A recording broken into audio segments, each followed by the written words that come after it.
नमस्ते। आज का हमारा पाठ है कक्षा 7 के लिए, जो कि कक्षा 7 की पाठ्य पुस्तक बसंत भाग 2 का पाठ संख्या 13 है और इस पाठ का शीर्षक है एक तिनका। यह एक कविता है और इसके लेखक हैं अयोध्या सिंह उपाध्याय हरिऔध जी। तो इस कविता के माध्यम से लेखक ने यह बताना चाहा है कि मनुष्य को कभी घमंड नहीं करना चाहिए, क्योंकि कभी छोटी से छोटी चीज़ भी उसका घमंड चूर कर सकती है। इस कविता में लेखक अपनी छत पर खड़ा हुआ है, छत के किनारे पर खड़ा है, घमंड से चूर है और वह अपने आप पर बहुत गर्व कर रहा है कि मेरा कोई कुछ नहीं बिगाड़ सकता।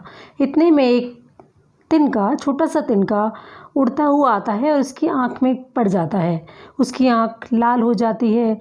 लोग बड़ी मशक्क़त से कपड़े की पोटली सी बनाकर उसके आँख से वह तिनका निकालते हैं। लेखक बेचैन हो जाता है।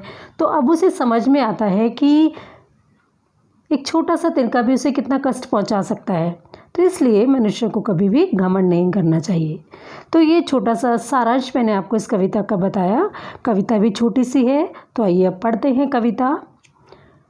मैं घमंडों से भरा ऐंठा हुआ, एक दिन जब था मुंडेरे पर खड़ा, अचानक दूर से उड़ता हुआ एक तिनका आँख में मेरी पड़ा।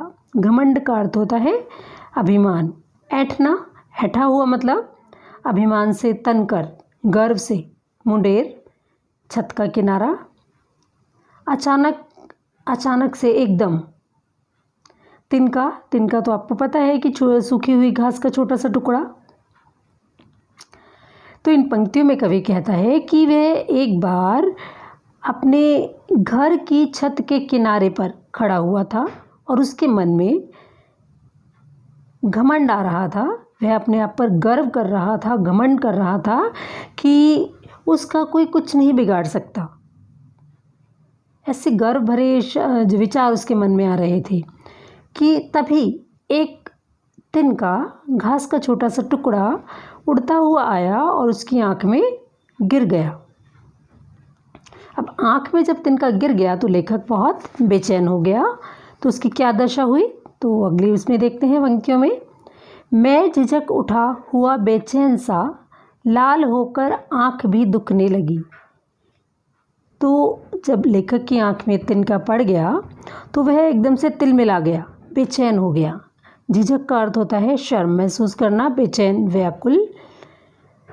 उसकी जो आँखें हैं वो बार बार आँखें से मलने से उसकी आँखें जो है लाल हो गई, उसमें दर्द होने लगा, वह परेशान हो गया, बिल्कुल व्याकुल हो गया।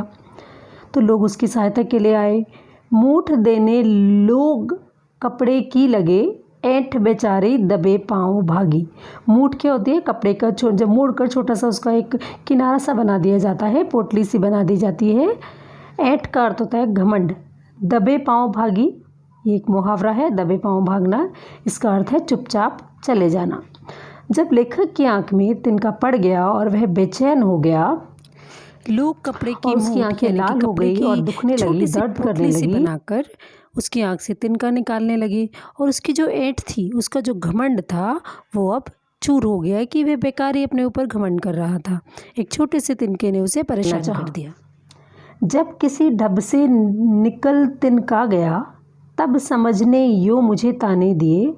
ऐंठता तो किस लिए इतना रहा, एक तिनका है बहुत तेरे लिए। ढब का अर्थ होता है किसी काम को करने का तरीका। ताना देना, उलाहना देना। ऐंठ का अर्थ ऊपर घमंड, ऐंठता मतलब घमंड करता हुआ। तो जब लोगों ने बहुत प्रयास किया, लोगों के कठिन प्रयास से, अथक प्रयास से, लगातार कोशिश से कवि की आँख का तिनका निकल गया, तब उसकी जो बुद्धि थी उसने उसको समझाया, उसको सचेत करना चाहा कि उसे अपने ऊपर घमंड नहीं करना चाहिए, क्योंकि केवल एक तिनका भी उसके घमंड को तोड़ सकता है। एक तिनके ने उसके घमंड को तोड़ दिया। तो इस कविता से हमें यह शिक्षा मिलती है कि हम मनुष्य को कभी घमंड नहीं करना चाहिए, क्योंकि छोटी से छोटी वस्तु भी कभी उसका घमंड तोड़ सकती है। तो ये आपकी छोटी सी कविता थी, एक तिनका। इस कविता के प्रश्न अभ्यास पर आधारित प्रश्न उत्तर हम इसके अगले भाग में करेंगे। धन्यवाद।